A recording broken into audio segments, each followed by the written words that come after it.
হ্যাঁ সাব্বির বলো। বৃষ্টি, অনেককে তো পুলিশে ধরে নিয়ে গেছে। কি কি বলছো সব? কেন নিয়ে গেছে? কি করেছো? সাইডে কাজ করার সময় একজন অ্যাক্সিডেন্ট করে মারা গেছে, তাই পুলিশ তাকে জেলে নিয়ে গেছে। তুমি তাড়াতাড়ি এই খবর তোমার বাবাকে জানাও। আচ্ছা ঠিক আছে, তুমি রাখো, আমি বাবাকে জানাচ্ছি। বাবা, বাবা, বাবা, আসছে। কি রে মা, কি হয়েছে? বাবা, অনেককে আবার পুলিশে ধরে নিয়ে গেছে। কেন? ওদের কাজের সাইডে নাকি একজন অ্যাক্সিডেন্ট করে মারা গেছে, তাই ওকে পুলিশে ধরে নিয়ে গেছে। কি বলছিস? তাই বলে অনেককে কেন ধরে নিয়ে যাবে? আমি জানি না বাবা, তুমি কিছু একটা করো। পুলিশ যদি আবার আগের মতো ওকে মারে তাহলে ও তো খুব কষ্ট পাবে। তুমি কিছু একটা করো বাবা। আচ্ছা তুই টেনশন করিস না, আমি থানায় ফোন করে দিচ্ছি, এক্ষুনি অনেককে ছেড়ে দিবে। এখন ফোন দাও।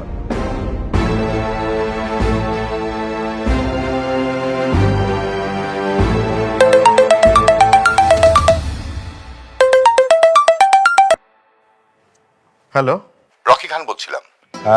আপনারা নাকি আমার মেয়ের জামাই অনেককে থানায় ধরে নিয়ে গেছেন?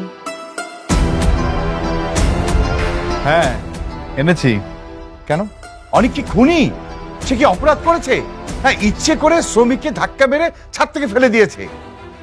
কেন সে অপরাধী হবে? এগুলোর কিছুই